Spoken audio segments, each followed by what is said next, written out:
Hello and welcome back to my channel. My name is David Novak. Today I'm doing a response video of sorts to a video done by Matt Wall. His video was titled, "Is Your Personality in Art?" Matt is a former booktuber whose channel has morphed into something of a forum for discussion about the practice of writing. He is a poet, but he has also written prose books. And aside from that, he is a musician. He has made films. So he tends to talk about the life of the artist in general and has a great deal of wisdom to share about making it in this world as an artist. That's not what I am going to focus on in this response, and indeed it is not a response directly to Matt in the sense that I'm saying, well, Matt, this is what I think.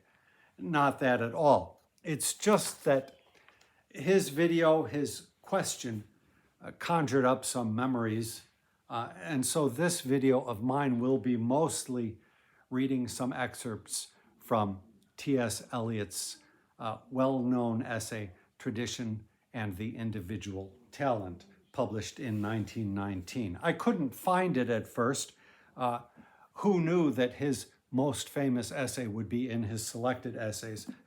Finally, I did, but first I looked at it from the webs. And so as a consequence, with the ease of copying and pasting little sections that I liked, I was able to edit out just some salient parts which I am going to share. First, I should say that Matt's video really has a lot of inspiring points. I would say that as poets, his writing and mine share very little in common. We are probably on divergent ends of the spectrum. But he said a sentence or two sentences here which just struck me as so totally correct that I want to share that with you. I will link his video in the description box below. The artistic trademark is the line. Every line needs to matter. It needs to be there in order for the next line to come. So now I will move into T.S. Eliot. I know a lot of people have funny reactions to T.S. Eliot. I don't think I've ever really talked about T.S. Eliot extensively on this channel, and perhaps I should. He was an important figure to me as I was first trying to stand upon my own sea legs in the vast ocean of poetry and literature. That's a really trite image, is it not? And I don't know when I found it. It was surely not in this book. I don't know if it's included in his other book, which I couldn't find, the one about On Poets and Poetry or something like that is the title, which is the one that I read when I was very young. But I know that I had some kind of exposure to this, and I probably unconsciously took notes. Now, so this is the first time I've gone back to the essay in a long time. It's a brief thing. As I say, you can find it online anywhere. The title is Tradition and the Individual Talent from 1919. My first quote is from the very beginning, and it's fairly extensive. I should say that at one point in his paragraph here, he refers to the literature of Europe from Homer. In our case, 100 years having passed since it was written, we would have to expand that. So our area of thinking, our purview has to be enlarged from that. So we have to think more in the context of the literature of the world. If the only form of tradition, of handing down, consisted in following the ways of the immediate generation before us in a blind or timid adherence to its successes, tradition should positively be discouraged. We have seen many such simple currents soon lost in the sand, and novelty is better than repetition. Tradition is a matter of much wider significance. It cannot be inherited, and if you want it, you must obtain it by great labor. It involves, in the first place, the historical sense, which we may call nearly indispensable to anyone who would continue to be a poet beyond his 25th year. And the historical sense involves a perception not only of the pastness of the past, but of its presence. The historical sense compels a man to write not merely with his own generation in his bones, but with a feeling that the whole of the literature of Europe from Homer, and within it the whole of the literature of his own country, has a simultaneous existence and composes a simultaneous order.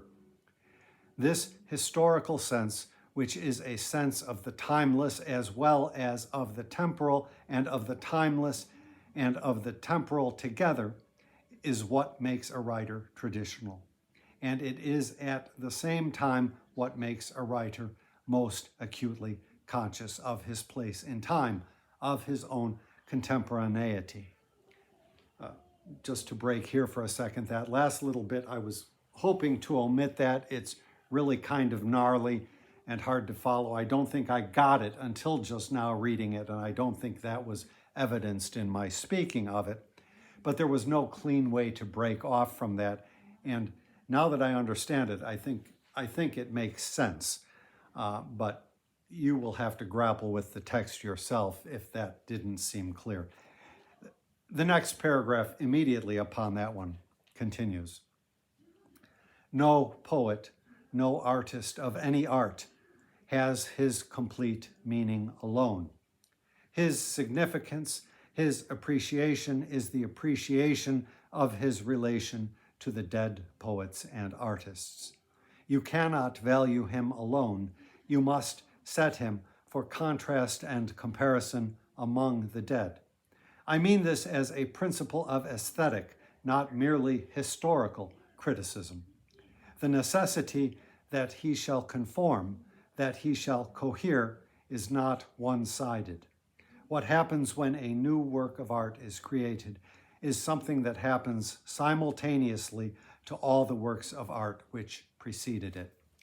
The existing monuments form an ideal order among themselves, which is modified by the introduction of the new, the really new, work of art among them. The existing order is complete before the new work arrives. For order to persist after the supervention of novelty, the whole existing order must be, if ever so slightly, altered. And so the relations, proportions, values of each work of art toward the whole are readjusted. And this is conformity between the old and the new. Whoever has approved this idea of order, of the form of European, of English literature, will not find it preposterous that the past should be altered by the present as much as the present is directed by the past. And the poet who is aware of this will be aware of great difficulties and responsibilities. So I think that is pretty self-explanatory.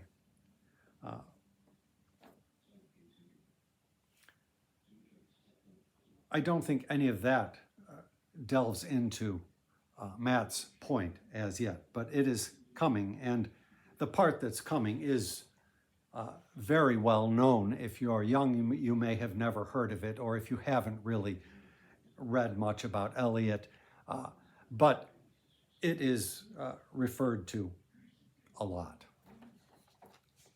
Not this paragraph per se, but it's coming. To proceed to a more intelligible exposition of the relation of the poet to the past, he can neither take the past as a lump, an indiscriminate bolus, nor can he form himself wholly on one or two private admirations, nor can he form himself wholly upon one preferred period. The first course is inadmissible, the second is an important experience of youth, and the third is a pleasant and highly desirable supplement. The poet must be very conscious of the main current, which does not at all flow invariably through the most distinguished reputations. He must be quite aware of the obvious fact that art never improves, but that the material of art is never quite the same. And then another, this is just a brief part, but we're going to be segueing into it fairly soon. Shakespeare Acquired, there are a lot of very relevant parts or salient parts that I am omitting here, but I'm trying to move this into a direction of raising T.S. Eliot's thoughts upon the same topic as which Matt was addressing. Shakespeare acquired more essential history from Plutarch than most men could from the whole British Museum, ... The poet must develop or procure the consciousness of the past, and that he should, I see, because I think because I put the ellipsis there, I think I made it. Okay, let me backtrack.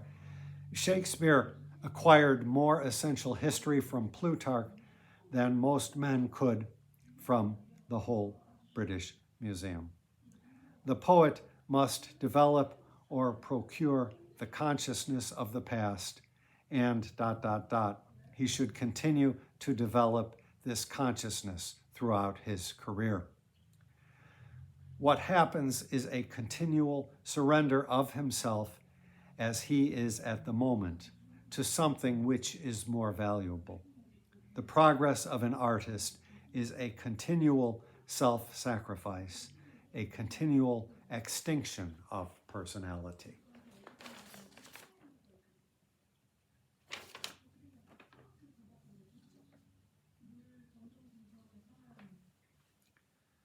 And then we go on to something else. This, I believe, does not follow directly upon that.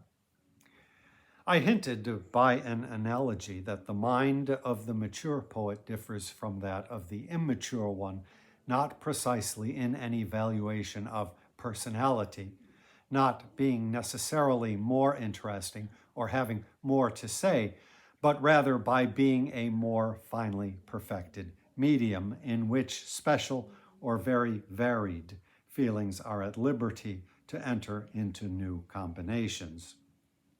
The analogy was that of the catalyst. When the two gases previously mentioned are mixed in the presence of a filament of platinum, they form sulfurous acid. This combination takes place only if the platinum is present. Nevertheless, the newly formed acid contains no trace of platinum, and the platinum itself is apparently unaffected, has remained inert, neutral, and unchanged. The mind of the poet is the shred of platinum. It may partly or exclusively operate upon the experience of the man himself, but the more perfect the artist, the more completely separate in him will be the man who suffers and the mind which creates. The more perfectly will the mind digest and transmute the passions which are its material. Now, I should say, when I read this very young, as a young practitioner starting out, that made absolutely no sense. And I did not try to digest it and try to pattern myself upon it at all. I just forgot it and let it go. But after many years, I really see what he is driving at. I think any poet would express this in a different way, but he is very much touching upon something significant.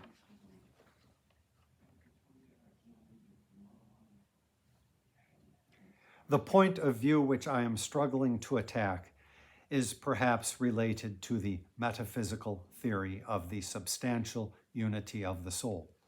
For my meaning is that the poet has not a personality to express, but a particular medium, which is only a medium and not a personality, in which impressions and experiences combine in peculiar and unexpected ways. Impressions and experiences which are important for the man may take no place in the poetry, and those which become important in the poetry may play quite a negligible part in the man, the personality.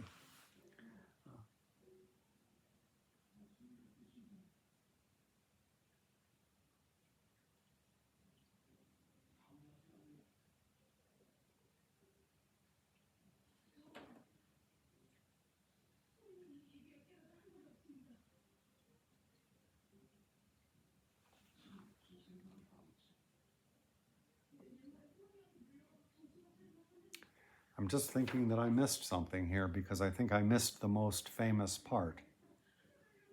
Oh no, I guess I'm leading up to the most famous part. So let's go on and let's read the last little bit that I have for you, which will get us to the famous part.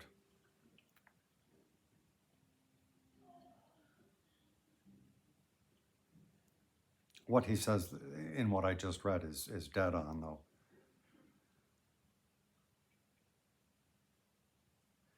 It is not in his personal emotions, the emotions provoked by particular events in his life, that the poet is in any way remarkable or interesting. His particular emotions may be simple or crude or flat. The emotion in his poetry will be a very complex thing, but not with the complexity of the emotions of people who have very complex or unusual emotions in life. ... We must believe that emotion recollected in tranquility is an inexact formula, for it is neither emotion nor recollection, nor without distortion of meaning, tranquility. It is a concentration and a new thing resulting from the concentration of a very great number of experiences, which to the practical and active person would not seem to be experiences at all. It is a concentration which does not happen consciously or of deliberation. These experiences are not recollected, and they finally unite in an atmosphere which is tranquil only in that it is a passive attending upon the event. Of course, this is not quite the whole story. There is a great deal in the writing of poetry which must be conscious and deliberate. In fact, the bad poet is usually unconscious where he ought to be conscious, and conscious where he ought to be unconscious. Both errors tend to make him personal. Poetry is not a turning loose of emotion, but an escape from emotion. It is not the expression of personality, but an escape from personality. But of course, only those who have personality and emotions know what it means to want to escape from these things. That, of course, is the bombshell which everybody knows and refers to, and which you may come across here or there.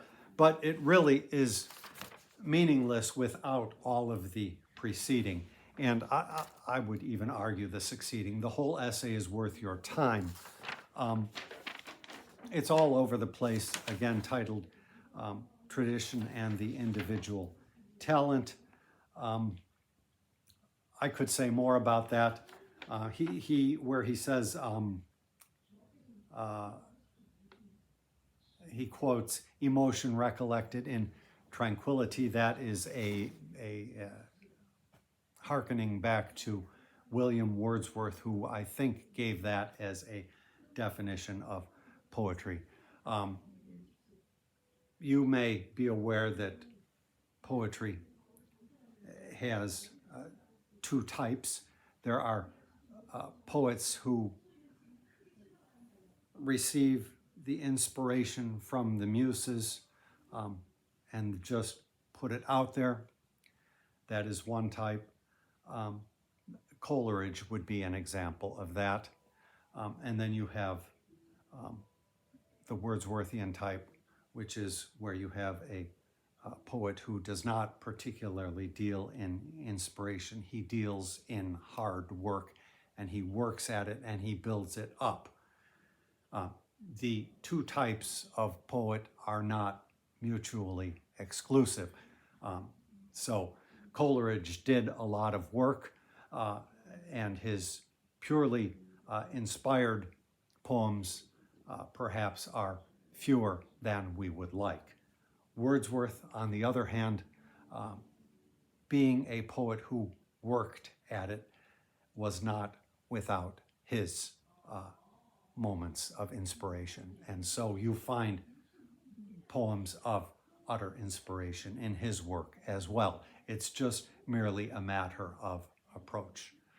So I will leave that there. Again, I am not suggesting that Eliot's essay is a guide for you to practice. But if you are an older practitioner, such as myself, perhaps, it's an interesting vehicle for reflecting upon this practice that one has been engaged in for so long. At least so it was for me. Thank you very much for stopping by my channel.